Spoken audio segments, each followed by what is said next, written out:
그 다음에 이제 약제를 처리해가지고 단위 결과를 유도하는데, 단위 결과란 말 기억나십니까? 단위 결과? 단위란 말은 결과는 결과인데 어때요? 시가 없는 결과. 그러죠. 홀로단자에다가 위알 유자를 붙여가지고 단위 결과라고 하죠. 이게 대표적으로 시 없는 수박 이런 것을 단위 수정 뭐 이렇게 이야기했었잖아요. 그래서 이렇게 이런 것들 또 뭐 지배를 처리라든가 거기 나왔네요. 우리 교재에도 두 번째 보면은 단위 결과 유도에서 포도에서는 지배를 처리, 수박에서는 코리친 처리를 해가지고 씨 없는 수박이라든가 뭐 이런 것을 만들어낸다 이런 이야기예요. 포도도 먹어보면은 씨가 없는 포도 있잖아요. 그러죠? 수박도 씨 없는 수박이 있고 이런 것들이 약재를 처리해가지고 씨 없는 과일을 만들어낸다 이런 이야기예요. 그 다음에 유인이란 말 나왔는데 유인이라고 하는 것은 끌어당긴다 이런 이야기가 유인이란 말은 그러죠. 이게 대표적으로 포도나무를 예로 들고 있는데 포도나무는 덕이라든가 이런 울타리 같은 것을 미리 만들어 놓고 거기에 쭉 뻗어나가게 만들어 주는 것을 유인이라고 한다 이런 이야기입니다. 맨 밑에 기출문제 한 번 옛날에 1회 때 나왔던 문제인데요. 과체류의 결실 조절 방법으로 옳은 것을 모두 고른 것은 어떤 것이냐.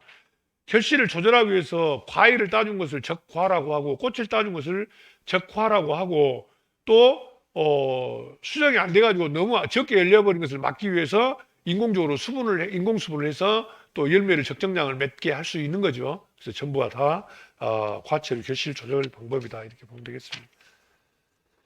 페이지 넘겨보시면 봉지 씌우기가 나왔어요. 봉지 씌우기를 거기 한자를 써놨죠. 복대라고 써놨죠. 복대. 이 복자가 다시 복자입니다. 다시 복. 또다시 할 때 다시 복. 또 이게 덮을 부자로도 읽히고 하는데 여기서는 다시 복에 대자가 자루 대자예요. 자루. 그래서 이 자루를 다시 과일에다가 자루를 다시 씌워준다 이런 이야기예요. 이걸 봉지 씌우기를 한자 말로 복대라고 한다. 그래서 사과, 배, 복숭아 등에서 봉지를 씌우는 것을 복대라고 하는데 사과, 배, 복숭아에서 정말로 많이 과일이 열리는 것이 복숭아예요. 복숭아 엄청나게 열리거든요. 제가 이 착가하고 적합조사 나가가지고 복숭아 한 그루에서 1000개를 센 적이 있어요. 1000개. 복숭아가 1000개가 달렸어요. 그래서 이거를 근데 그 과수원 주인이 따라온 거예요. 따라와가지고 이제 제가 표본줄을 정해가지고 그걸 세고 있는데 이 계수기로 세고 있는데 그 사람 옆에 앉아서 물어봅니다. 나한테 나 이거 몇 개인지 알려줄까요? 그러더라고요. 과수원 주인이. 그래서 아니 걱정하지 마시오. 내가 알아서 셀라니까 하고 몇 개가 물어볼 수 없잖아요. 그래서 이제 내가 이제 셌는데 하여튼 1000개 넘게 나왔어요. 근데 그 양반이 뭐라고 말하냐면은 잘 쉬었어 그러더라고요. 그래서 당신이 어떻게 하냐고 물어보니까 봉지 싸기를 하잖아요. 그 봉지가 그가 몇 장, 1000장이 들어갔다. 이 말이에요. 그 양반 이야기에. 그가 1000장이 들어갔기 때문에 이건 1000개가 다 됐다고 보는 거예요. 이제 봉지 숫자를 가지고 보통 과수원 주인들은 몇 개가 결실이 됐다. 이런 것을 이제 알기도 하고 그렇습니다. 봉지 씌우기, 이제 상황은 덜한데 배는 또 어때요? 배나 복숭아는 봉지 씌우기가 끝나고 나서 그때에 착가수 조사를 해야 되겠죠. 그렇죠? 봉지가 안 씌워진 것을 조사하면은 거기에서 생리적 낙과도 있을 것이고 뭐 여러 가지 차이가 있을 거 아니에요. 또 그러니까 봉지 씌우기가 끝나고 나면 그때 착가수 조사를 합니다. 이게 배 과수원에 가면은 봉지가 안 씌워진 과수원은 봉지를 언제까지 씌우십시오. 그러면 와서 조사하겠습니다. 이렇게 하고 보통 오고 그렇습니다. 목적은 뭐 병충해 방제도 있고 봉지 씌우기 목적이 또 안토시아닌으로 인해서 착색이 잘 되기도 한다는 이야기입니다. 이게 안토시아닌은 가을에 단풍이 들 때 그 착색을 도와주는 이게 단풍이 들 때 도와주는 물질이 안토시아닌이다라고 이렇게 이해하시면 돼요. 그래서 안토시아닌이 착색을 도와주는 물질이고 그래서 어쨌든 이 봉지 씌우는 거 봉지를 씌우면 골고루 착색이 되는데 문제는 이제 봉지를 계속 씌워놔 버리면 봉지를 계속 씌워놔버리면 병충해 피해 이런 것도 없겠지만 색깔이 예쁘게 되지 않겠죠. 그러죠? 그러니까 이제 수확기 때는 어때요? 또 봉지를 배는 그렇지 않는데 사과 같은 것은 사과나 복숭아는 봉지를 또 싹 벗겨줘야 돼. 벗겨줘야만이 햇볕을 받아가지고 착색이 또 예쁘게 되고 그렇습니다. 이게 일이 많죠. 그 다음에 동로구 피해를 막기 위해서도 봉지를 씌운다라고 되어 있는데 2차 과목에서 동록에 대해서 배우셨죠? 들어본 것 같지 않아요? 인수제한. 이게 인수제한에서 이게 동록이 뭔지 알아야 할 거 아니에요? 이게 거기 이제 동록이로 나와 있는데 표면에가 녹이 슬어 있는 것처럼 거칠게 변하는 현상을 동록이라고 한다 이런 이야기입니다. 그래서 이런 것을 막기 위해서 봉지를 씌워준다 이런 이야기예요. 그 다음에 그 동록 바로 밑에 칸에 보면 뭐가 나오냐면 봉지를 씌우게 되면 습기가 지연된다. 익어가는 것이 좀 늦어져서 어느 정도 출하 시기를 조절할 수 있다 이런 이야기가 나와 있고 열과를 방지한다. 열과. 이 열과는 한번 배웠는데 기억나십니까? 어떨 때 열과가 생긴다고 그랬죠? 그러죠. 그렇죠. 건조한 상태에서 이 가뭄이 지속되고 있는 상태에서 갑자기 물을 많이 댄다든가 비가 와가지고 토양 수분 함량이 지나치게 많아지게 되면은 열과가 생긴다 그런 이야기 있었죠.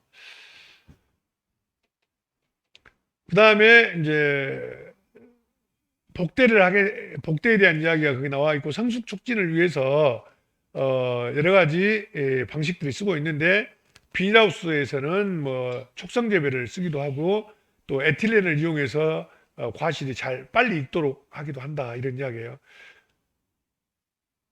자, 맨 밑에 기출문제 한번 봐보시게요. 별로 뭐 어려운 내용들은 아니니까. 사과 과실에 봉지 씌우기를 하여 얻을 수 있는 효과를 모두 고르시오라고 되어 있습니다. 봉지를 씌우면 당도가 올라갈까요? 당도는 무엇을 많이 봐야 돼요? 햇볕을 많이 봐야 되죠. 그래서 당도는 오히려 떨어지는 문제가 있고 병충해 방제나 과피 이게 껍질의 착색을 골고루 해준다 이 말이에요. 봉지를 씌우게 되면 그리고 동록을 방지할 수가 있다는 이야기입니다. 그러니까 결과적으로 과수원 입장에서는 초창기에는 봉지를 싹 씌웠다가 그리고 이제 착색을 촉진하기 위해서 이제 성숙기에는 봉지를 다시 벗겨주는. 배는 근데 어때요? 색깔이 뭐 빨간색으로 든다든가 그러지 않잖아요. 배는 일정하기 때문에 배는 이제 수확할 때까지 그대로 봉지를 놔두는 거죠. 그 다음에 수확 시기 보겠습니다. 수확 시기. 언제 수확하는 게 좋겠느냐. 최적의 수확 시기를 알아보는 방법은 우선 색소가 증가할 때, 색소가 이게 우리가 이 과일의 색깔이 잘 나타났을 때 이때 수확하면 된다. 그리고 경도가 어느 정도 딱딱하게 변했을 때 이때 수확을 하게 된다. 그리고 성분 변화에서 가용성 고형물이 증가하고 유기산이 감소한다. 이 말은 뭔 말입니까? 가용성 고형물이란 말은 성분 자체가 과실 자체가 좀 약간 딱딱하게 되면서 신맛이 없어진 거예요. 우리가 떫은 맛이란 말 쓰죠. 이게 감 같은 거 먹어보면은 단감도 초창기에는 딱딱해지긴 하는데 먹어보면 떫은 맛이 많이 나잖아요. 근데 이런 떫은 맛이 없을 때 수확한다 이런 이야기예요. 그냥 이해만 하시면 되겠죠. 그 다음에 클라이맥터릭이란 말 나오는데 클라이맥터릭은 뭐 전환기, 뭐 사람으로 말하면 갱년기 이런 뜻이에요. 이걸 번역을 하면. 그래서 거기 그런 내용 나왔죠. 화채가 성숙이나 노화 과정에서 일시적으로 호흡이 증가하는 현상을 클라이맥터리라고 하자. 그래서 일시적으로 호흡이 증가하기 때문에 수확 적기는 호흡이 계속 증가하고 있을 때 수확을 하면 안 되겠잖아요. 그래서 수확 적기는 호흡량이 최저에 달했을 때부터 약간 증가하는 초기 단계가 클라이맥터리 라이스라고 한다. 이때 수확하는 게 좋겠다. 이런 이야기입니다. 그래서 맨 밑에 표에가 보면 그 말이 나왔어요. 호흡이 막 올라갔을 때 과실을 수확하는 경우하고 호흡이 올라가면 안 될 때 수확해야 되는 과실을 구분해서 나누고 있죠. 그래서 호흡 급등형 과실은 호흡이 급격하게 숙성 과정에서 증가하는 과실들인데 사과, 배, 뭐 단감, 떫은감 이런 것들이 이제 호흡 급등형이고 수박 마찬가지고 그리고 호흡의 변화가 그렇게 크지 않는 것을 호흡 비급등형이라고 말하는데 가지나 오렌지, 고추, 오이, 딸기는 채소 종류가 주로 호흡 비급등형이다라는 이야기입니다. 다음 페이지 보면 5회 때 이 기출문제가 나왔어요. 이걸 묻는 문제가 구분하는 문제가 나왔는데 한번 봐보시겠습니다. 이게 어쨌든 일반적으로 그렇게 구분하시게요. 호흡 급등형은 주로 과실, 그리고 호흡 비급등형은 채소 이런 식으로 구분을 일단 1차적으로 하셔야 됩니다. 여러분이 생각할 때는 어때요? 과실은 호흡 급등형이라고 볼 수 있겠죠. 늦게까지 햇볕에 노출되어 있으니까. 그래서 그렇게 보시고 한번 문제를 보겠습니다. 476페이지. 다음 두 농가가 재배하고 있는 품목은 무엇입니까? A 농가는 과실이 자람에 따라서 서서히 호흡이 저하되다 성숙기를 지나서 완숙이 진행되는 전환기 호흡이 일시적으로 상승하는 것. 전환기의 호흡이 일시적으로 상승하는 것을 아까 클라이맥터릭이라고 했었죠. 호흡 급등형이죠. 그래서 호흡 급등형은 주로 과실이 여기 해당된다고 이야기했었고, 비농가는 성숙기가 되어도 별로 변화가 없는 것. 이건 뭐예요? 주로 채소류가 여기 해당된다고 했었죠. 그래서 거기 사과와 블루베리를 지금 예로 거기 들어서 구분하고 있습니다. 그 다음에 수학기 판정 방법이 또 나왔어요. 뭐 감각에 따라서 또 물리적으로 얼마나 단단하냐, 색깔이 잘 나타났느냐, 화학적으로 이제 이거 실제로 단백질 함량이 얼마나 아니죠, 당과 전분 당산비라고 해요. 당산비. 이게 당산의 비율이 얼마나 됐냐를 가지고 알아보는 방법이 당산비인데, 수학기가 되게 되면 이 산의 함량은 점차적으로 감소한다. 아까 신맛이 떨어진다 이런 이야기잖아요. 이게 수학기가 가까워지면 신맛이 떨어지고 당도가 높아진다 이런 이야기예요. 요드 검사를 했을 경우에 전분이 없는 부분이 흰색으로 남게 되는데 이런 걸 통해 가지고 이제 뭐 판정을 해보기도 한다 이런 이야기인데, 이런 거 사실 별로 안 쓰고 많이 쓰는 방식은 이제 당도 측정기라고, 당도 측정기, 그래서 브릭스로 표시하는데 당도 측정기 등을 많이 이용하고 있죠. 그다음에 생리 대사에서 호흡 속도라든가 에틸렌 대사, 또 생장 일수와 조건에 따라서 꽃이 완전히 피고 나서 며칠 됐는가, 그리고 적산 온도가 몇 도까지 올라왔는가, 뭐 이런 여러 가지 것을 보고 판정을 한다는 이야기입니다. 거기 한번 봐보세요. 문제 한번 봐보시게요. 477페이지. 과실의 수학 적기를 판정하는 항목으로 모두 옳은 것은 어떤 것인가. 그래서 만개 후에 며칠 됐는가를 따져 볼 수 있다는 이야기예요. 꽃 피고 나서 뭐 보통 뭐 한 보름 되면 수확을 한다든가 뭐 이런 식으로 계산한다 이 말이죠. 그리고 당산비라고 이야기했었죠. 그래서 이 당산 산 함량이 신맛이 계속 낮아지는 그 비율을 가지고 수확기를 결정한다. 단백질 함량이 만야 정량하고는 아무 관련이 없는 것이죠. 지금 여기서. 그 다음에 수확후 관리가 또 나왔네요. 한 번 더. 아까 채소에서 이야기했었는데, 이해액은 아까 채소에서는, 과채류에서는 뭐가 있었어요? 수박이 있었죠. 수박. 그리고 이해액은 양배추라든가 결구배추 이런 것들이 여기 해당됐었죠. 이해액은 아까도 이야기했던 것처럼 수확해가지고 저장하기 전에 온도를 낮춰가지고 가능하면 저장성을 높이기 위한 방법이 이해냉이고, 이해건은 건조를 미리 건조시킨다라고 이야기했었죠. 그래서 특히 이제 과수에서는 대표적으로 이제 감귤을 예로 들고 있는데, 감귤 같은 경우가 부패가 많이 발생되기 때문에 미리 약간 건조시켜서 저장하게 되면 저장성이 높아진다 이런 이야기예요. 저장 방식도 아까 했던 거랑 똑같아요. 채소에서 했던 것처럼 그냥 일반적으로 바로 일반 저장을 하느냐, 아니면 저온 저장을 하느냐, 아니면은 저온 창고에 공기, 이산화탄소라든가 이런 양을 조절해 가지고 저장성을 높이는 CA 저장이냐, 또 페이지 넘겨보시면은 또 포장지를 통해서 저장성을 높이는 MA 저장이냐, 뭐 이런 것들 쭉 나와 있죠. 그래서 같이 읽어보시면 되겠고요. 이거 외에도 뭐 여러 가지 나와 있네요. 그다음에 이제 원예에서 채소, 과수에 의해서 꽃 화해 재배에 관한 이야기입니다. 화해. 경기가 안 좋으면 가장 먼저 타격을 받는 것이 꽃이라고요, 꽃. 사람들이 평소에 꽃을 많이 사다가 경기가 안 좋으면 1차적으로 꽃을 안 산다는 이야기죠. 그래서 화해 농가들도 어렵겠어요, 이런 거 보면은.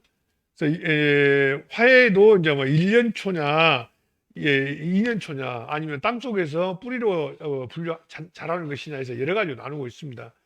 또 여러 해 살이 풀이냐. 그래서 일반적으로 화해는 1년 초가 많이 있죠. 그래서 이건 주로 종자번식을 많이 하고 있는데,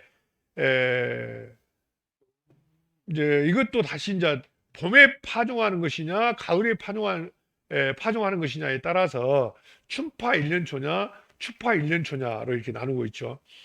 그 춘파 1년 초는 봄에 뿌리면은 언제 꽃을 피운다 이 말이에요.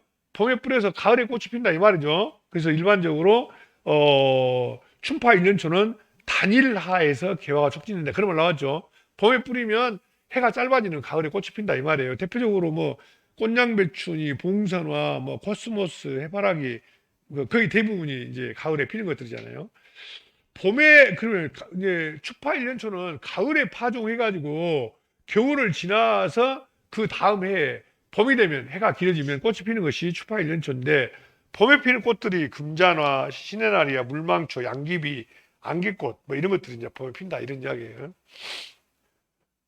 그 다음에 2년생 화초가 뭐 접시꽃, 대표적으로 접시꽃 2년생 화초로 나와 있네요. 석죽이라든가 또 캄파놀라 등이 있고, 숙군초는 여러 해 살이 꽃이죠. 그래서 올해 꽃이 폈다가 또 죽어가지고 또 내년에 월동을 했다가 또 다시 나오는 것들 숙군초라고 해요. 그래서 노지에서 자라는 숙군초가 있고 또 반노지, 추위에 약한 것은 약간 좀 덮어줘야 된다 이런 이야기죠.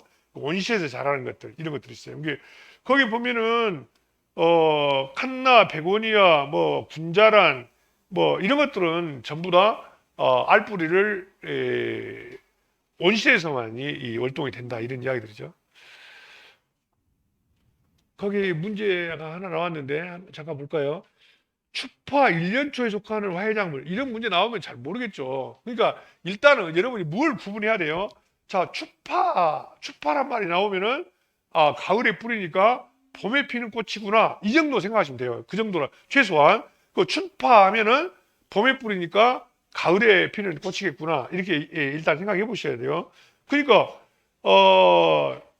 거기 보면은 펜지, 맨드라미, 셀비아가 뭔지 알아요? 사로비아예요, 사로비아. 사로비아를 셀비아라고도 이게 영어를 읽는 방식이 사로비아로 읽느냐? 이 사로비아는 일본식 발음이겠죠. 그리고 이제 셀비아, 칸나 이제 이렇게 나누고 있는데 여러분이 다 몰라도 펜지는 주로 언제 꽃이 피는가요?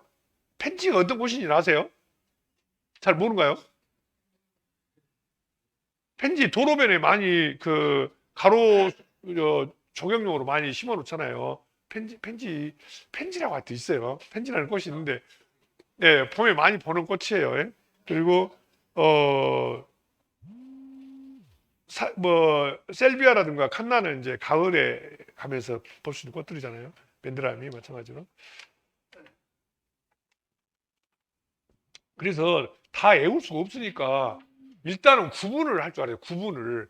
봄에 파종한 것은 가을에 꽃이 핀다. 가을꽃으로 이해하시고 또 가을에 파종한 추파 화해는 그 이듬해 봄에 피는 꽃 이런 식으로 여러분 일단 이해를 해주시면 이제 최소한도 구분은 가능할 것이다 이렇게 생각됩니다. 그리고 이제 구근류는 땅 속에서 뿌리로 번식하는 것들인데 이것도 이제 여러 형태로 나누고 있죠. 인경이냐, 구경이냐, 괴경이냐, 근경이냐, 괴근이냐 이렇게 여러 가지 나누고 있는데 여러분이 꼭 여기는 이제 기억해야 될 것은 뭐냐면 인경은 또 기억해야 돼요. 인경이 비늘줄기로 번식하는 구근류가 튜립, 백합, 수선화, 히아신스 이런 것들이다. 그리고 덩이줄기는 우리가 채소에서는 감자, 덩이 뿌리는 고구마 이런 거 이야기했었잖아요. 근데 맨 끝에 줄에 보면은 덩이 뿌리로 번식하는 것들이 다알리아, 또 작약 이런 것들은 당연히 뿌리로 분식한다라는 거예요. 그래서 여기서는 일단 구근유에서는 인경으로 분식하는 거 하나 외워두시면 좋겠다 이렇게 말씀드립니다. 그냥 페이지 넘겨보시면 또 춘식구근과 추식구근으로 또 나누고 있는데 춘식구근이라는 말은 무슨 뜻이에요? 봄에 심는 알뿌리라는 이야기잖아요. 그러니까 거기 그런 말 나왔잖아요. 이 봄에 심는 알뿌리니까 꽃이 언제 핀다는 이야기예요. 봄에 심으니까 당연히 여름이나 가을에 피겠죠. 그러죠? 그렇게 이해하시면 되겠어요. 그래서 칸나, 다알리아, 글라디올로스 이런 것들은 여름에서 가을에 피는 꽃들이잖아요. 그리고 추식구근, 가을에 심는 구근이니까 이게 가을에 심어서 겨울을 지나가지고 그 이듬해 봄에 피는 것들이잖아요. 그래서 튤립이라든가 백합, 수선화, 아이리스 이런 것들이 추식구근이다. 나머지는 이제 온실에서 자라는 것들이죠. 그리고 이제 또 나머지 뭐 열대식물과 온대식물을 구분하는 것들 있는데 일반적으로 꽃이 화려하기는 열대식물이 화려할까요? 온대식물이 화려할까요? 열대식물이 대체적으로 꽃이 화려해요. 화려한 꽃들이 많이 있는데 그냥 이런 것이 있는 것 같더라고만 이해하세요. 구분한다는 거. 또 선인장과 다육식물을 구분하는데 선인장과 다육식물은 어떻게 지금 구분하고 있나요? 다육식물은 잎줄기가 이렇게 비대한 것이 다육식물이고 선인장은 다육식물 중에서 가시가 있다는 것이 좀 차이가 있다라고 되어 있는데 뭐 이것도 뭐 특별히 여러분이 알아야 될 내용들은 아니고 참고로 한번 보시면 됩니다. 난과식물에서도 지생란과 착생란으로 땅에 붙어서 사느냐 아니면은 뭐 바위나 나무 줄기에 붙어서 하느냐에 따라서 구분하고 있죠. 이게 대표적으로 풍란은 풍란 보시면은 나무 줄기에다가 많이 착생을 시켜가지고 자라게 하고 우리가 많이 알고 있는 자색 뭐예요, 저 춘란 같은 것들 화분에다가 흙에다 넣어서 자라게 하는 것이잖아요. 그다음에 481페이지에 온실 화목이 나왔는데 온실 화목도 마찬가지로 뭐 열대나 아열대 작물을 온실에다 키우는 것이고 그리고 키가 작은 화목이란 말은 뭔 말이에요? 화목은 한자 말이니까 그자 그대로 풀이하면 뭔 말이에요? 꽃 화자 나무 목자잖아요. 꽃나무다 이 말이에요. 그냥 이게 그런데 이제 키가 작은 꽃나무를 관목 화목이라고 하는 거죠. 그리고 키가 큰 꽃나무를 교목 화목이다 이렇게 지금 나누고 있습니다. 그 다음에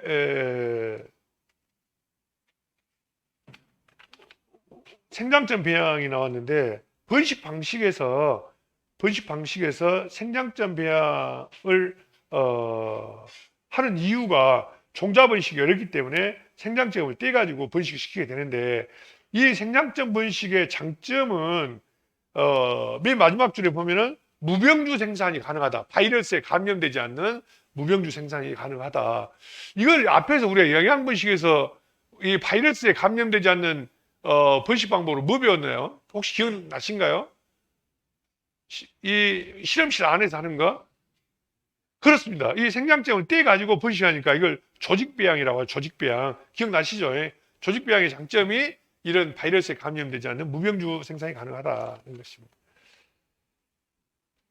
그 다음에 맨 밑에 절화재배가 나왔는데 이 절화에서 절자가 끊을 절자라고 했었죠. 끊을 절자. 끊을 절자에다 꽃 화자. 그래서 우리가 말하는 꽃꽂이를 여기서 절화라고 할 수 있겠죠. 절화에서 뭐 중요한 내용은 별로 없는데 경곡 현상이란 말이 나와 있는데 이것이 육해기출 문제로 한번 나왔어요. 경곡 현상이란 말을. 그래서 경곡이란 말이 뭐예요? 가볍게 구부러진다 이런 이야기예요. 이 꽃을 잘라가지고 세워놓으면 이것을 세워서 보관해야 되는데 옆으로 눕혀서 보관을 하게 되면은 중력 방향으로 꼬부라지는 현상이 있다. 이 꽃줄기가. 그래서 이거를 경곡 현상이다 이렇게 말한다는 겁니다. 주로 글라디올로스나 금오초 수상화에서 이렇다라는 이야기입니다. 근데 실제로 꽃을 세워서 보관하기 생각보다 힘들죠. 대체적으로 꽃을 잘라가지고 전부 다 이 나무 아니 그 종이 박스에다 집어넣는데 종이 박스에 집어넣는데 이것을 세워서 보관해야지 눕히게 되면 경고현상이 생길 수가 있다 이런 이야기예요.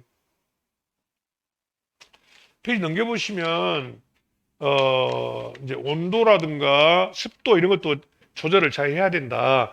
온도가 너무 높아도 안 된다. 호흡량이 많아서 장기 보관이 안 되고 또 습도가 너무 많아도 습도가 너무 낮게 되면 시든다든가 또 너무 높게 되면 부패한다든가 적정한 습도를 유지해야 된다든가 또 수확 시기도 생육 상황이 다 약간씩 다른데 국화와 장미를 예로 들고 있어요. 수확 시기를. 국화에서 스탠다드 국화는 보통 꽃봉오리가 절반 정도 개화하면 수확해도 된다라는 이야기. 그래서 스탠다드라는 말은 일반적인 국화를 말해요. 표준형 국화를 말하잖아요. 그리고 장미는 너무 빨리 수확하게 되면 꽃목이 굽는 현상이 발생된다. 그래서 이 장미꽃이 보면 이렇게 반드시 서 있어야 되는데 꽃이 굽는 경우가 있는데 이게 너무 빨리 수확할 때 그렇다 이런 이야기예요.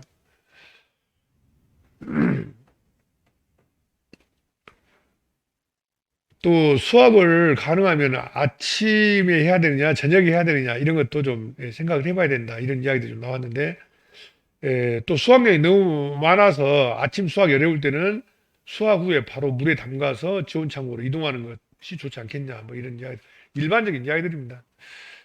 그 다음에 절화전철이라는 말은 무슨 말이냐면 이 꽃을 잘라가지고 이제 저장을 하기 전에 해야 되는 것들을 이제 왜 그러냐면 저장성을 높이기 위한 방법이죠. 그래서 물에다 담근다든가 수중 절단법은 이 잘라진 부분을 물에 담근다 이 말이죠. 우리가 집에서도 꽃 사오면 어때요? 그 잘라진 부분이 물속에 잠기도록 해서 저장성을 높이잖아요. 그리고 탄화 처리란 말은 잘라진 부분을 약간 태워가지고 더 이상 시들지 않게 한다든가 또 열탕 처리를 한다든가 또 온수에 담가서 뺀다든가 또 아니면 약재 처리를 한다든가 이런 여러 가지 방법을 통해서 잘라진 꽃이 수명을 좀 길게 하는 방법들이 있다 이런 이야기고 그 다음에 이제 절화의 보존이 나왔는데 이 꺾어진 꽃을 보관하는 방식이 여러 가지 방식이 있는데 설탕을 이용해서 품질이 계속 유지되도록 하는 방법을 당을 이용한다든가 또 살균제를 첨가해 가지고 세균 증식을 막는다든가 또 산성물에 담가 가지고 적정한 pH를 유지하게 한다든가 또 여러 가지 에틸렌 생성이라든가 자극 억제제를 사용한다든가 또는 뭐 식물 생장 조절 물질을 사용해 가지고 보존을 높인다든가 또 사이다 원액을 사용해 가지고 수명을 연장한다든가 이런 여러 가지 방법들로 이 절화를 좀 보존을 좀 더 많게 할 수 있다 이런 이야기예요. 기출 뽀개기 한번 봐보시게요. 그 밑에 6회 때 나왔던 문제인데 절화의 수확 및 수확 후 관리 기술이라는 설명인데 옳지 않은 것이 무엇이냐라고 되어 있는데 스탠다드 국화는 꽃봉오리가 반 정도 피면은 수확할 수 있다. 장미는 너무 빨리 수확하게 되면 꽃이 목이 굽어진다. 글라디올루스는 수확 후에 눕혀서 저장하면 꽃이 구부러지지 않는다라고 되어 있는데 이걸 우리는 앞에서 경곡 현상이라고 했는데 눕혀서 저장하면 경곡 현상이 생긴다고 했어요. 그래서 세워서 해야 된다 이런 이야기죠. 카네이션은 수확 후에 에틸렌 작용 억제제를 사용하게 되면 어쨌든 억제제를 사용하니까 절화 수명이 연장되겠죠. 그 다음에 물 올림과 예냉 현상이 있는데 수확을 한 후에 물을 흡수하도록 해가지고 신선도를 올리는 것을 물올림 현상이라고 말해요. 장미도 마찬가지로 수확 즉시 물에 담궈서 물이 올라오도록 해야 되는데 그러지 않게 되면 또 꽃봉오리가 굽는다 이런 이야기 나왔죠. 페이지 넘겨보면 이제 여기도 마찬가지로 식물체가 수확하게 되면 그때는 온도가 높은 상태이기 때문에 식물체 호흡을 억제하기 위해서 예냉을 시켜주는 게 좋겠다 이런 이야기입니다. 그래서 수확 후에 호흡작용이나 증산작용 효소작용들을 억제시켜주기 위해서 약간 차갑게 만들어주는 예냉 작업을 실시하자. 그리고 저장 방식도 여러 가지가 있습니다. 저온 저장 방식이 있고 저온 저장이 거기 표에 보면은 뭐 일반적으로 0도에서 한 4도 정도에 저장할 때가 가장 좋다 이렇게 말하고 있는데 극락조화라든가 안수리움 이런 꽃은 여러분이 들어는 봤으나 몰라도 전혀 본 적이 없으시죠. 이런 것들은 좀 더 높은 온도가 필요하다. 그래서 저도 헷갈리니까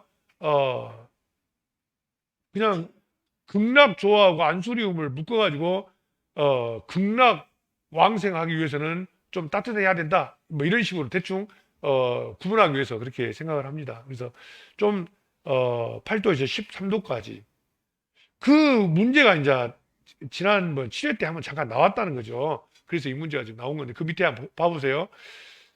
4도시 저장 시 0도에서 4도 저장 시 저온 장애가 발생하는 건 이게 4도 이상 저장해야 문제가 없다 이런 이야기잖아요. 금방 이야기했던 극락조와 안수리움을 묻는 문제가 나왔습니다. 나머지는 다 대부분이 다 0도에서 4도에서 적정 저장 온도고 극락조와 안수리움만 고온에서 저장이 가능하다 이런 이야기예요. CA 저장은 아까도 이야기했었죠. CA 저장은 그 저장고 내에 이산화탄소라든가 산소 농도를 조정해 가지고 저장성을 높이는 방식을 CA 저장이다 이렇게 이야기한다는 겁니다. 오늘 여기까지 하겠습니다. 오늘 여기까지 하는데 오늘 이야기에서 중요한 이야기 몇 가지만 한번 간단하게 리뷰를 좀 해보도록 하겠습니다.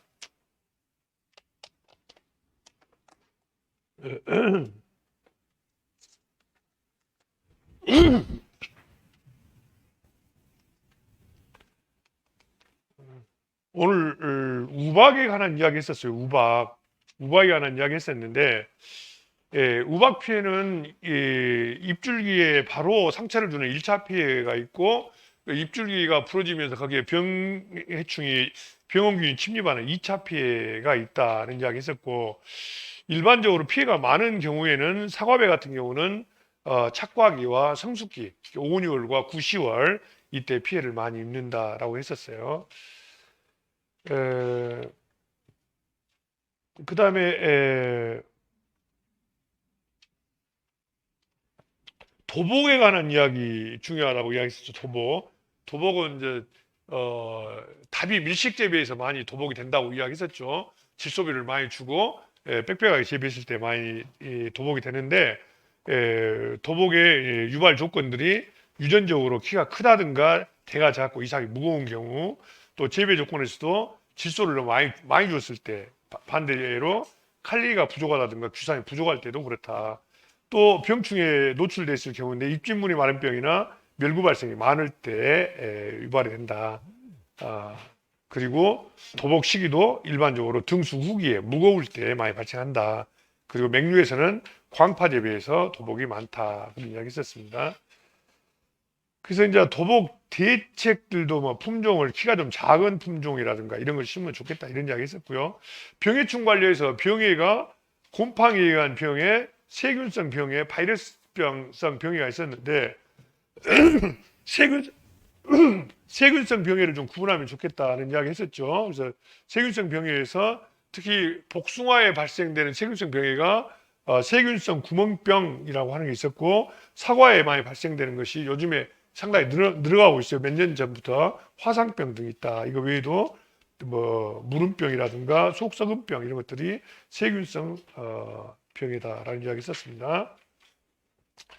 그 다음에 병해충의 방제 방법을 재배적 방식이냐 아니면 생물학적 천적을 이용한 생물학적 방제 방법이냐 아니면 물리적인 힘을 가해서 하는 물리적 방제 방법이냐 이걸 기계적 방제라고도 하죠. 그 다음에 농약을 사용하는 화학적 방제냐 이렇게 나눴는데 화학적 방제는 휘발성 화학물질인 페로몬을 이용해서 하는 유인제도 있다 그런 이야기 있었습니다. 그 다음에 원예작물은 크게 우리가 채소로 나눠서 과수원예, 채소원예, 화해원예 이렇게 나누는데 채소원예는 우리가 먹는 부위가 어디냐에 따라서 여러 가지로 나눴었습니다. 여러 가지로 나누는데 그 중에서 잎줄기를 주로 먹는 채소를 엽경 채소라고 하는데 엽경 채소에서 우리가 생소한 단어가 그 새로 나온 순을 따서 먹는 순채소를 다른 말로 눈경채소라고 한다. 이 눈자가 어릴 눈자라고 이야기했었죠. 그래서 아스파라거스라든가 당귀, 두릅, 죽순 이런 것들을 눈경채소라고 한다. 그리고 인경채소도 좀 알아줘야 된다고 그랬죠. 인경채소, 마늘, 양파. 이건 여러 번 나왔죠. 인경은 마늘, 양파는 마늘, 양파, 파, 달래 다 같은 종류들이잖아요. 이게 인경채소다라는 거. 그리고 근체류에서도 뭐 괴근과 괴경, 이거 여러 번 나왔던 이야기고, 그다음에 수하고 관리에서 수박은 예냉처리, 그리고 결부배추, 양배추는 예건처리, 그리고 감자, 고구마, 마늘, 양파, 생강은 큐어링 처리 등을 한다는 이야기 있었죠. 저장 방식에서 CA 저장과 MA 저장은 약간 차이가 있었어요. CA 저장은 저장고에 대기 가스를 인공적으로 조정해서 과일 등 첨가물이 원형에 가깝도록 저장하는 것을 CA 저장이라고 하고, 포장재를 활용한 저장 방식을 MA 저장 방식이다라고 이야기했었어요. 과수에 있어서는 과실 구조에 따라서 이게 인과류냐, 준인과류냐, 핵과류냐, 갑과류냐, 장과류냐 이렇게 나누고 있는데, 핵과류하고 장과류를 좀 구분해 주는 게 좋겠다 그런 이야기 했었죠. 그 다음에 이제 과수원 토양 환경에 있어서 토양을 아주 깨끗하게, 풀 한 포기 없이 깨끗하게 하는 것을 청경법이라고 하고, 과수 나무 밑에다 풀을 재배하는 것을 초생법, 그리고 지피라든가 또는 뭐 볏짚, 왕겨 이런 걸 깔아주는 것을 부초법 또는 멀칭재배라고도 한다 이런 이야기 있었습니다. 정지의 목적이 있었습니다. 나무의 정지하는 목적이 나무의 뼈대를 조화롭게 만들고 결실량을 조절해주고 결정적으로 해거리를 막는데 장점이 있었다라고 했었죠. 그 다음에 봉기 씌우기의 목적들 중에 농독을 방지하기 위해서 또 복대를 씌우기도 한다는 이야기. 그러나 당도를 높이는 것은 봉지를 씌우면 안 된다. 그래서 봉지를 씌우지 않는 것을 없을 무자를 써서 무대재배 이렇게 말을 해요. 이게 일반적으로 봉지를 씌웠다 하더라도 수확기의 당도를 높이기 위해서는 봉지를 벗겨줘야 된다. 그런 이야기 있었습니다. 수하고 관리에서 뭐 똑같이 과수에서도 예냉과 예건 이런 것들이 있었고, 그 다음에 화훼재배에서 1년 초에서 춘파 1년 초냐 추파 1년 초냐를 구분하는 것은, 춘파 1년 초는 여름이나 가을에 꽃이 피는 것을, 그리고 가을에 추파 1년 초는 겨울을 거쳐서 이듬해 봄에 피는 꽃을 말한다라고 이야기했었죠.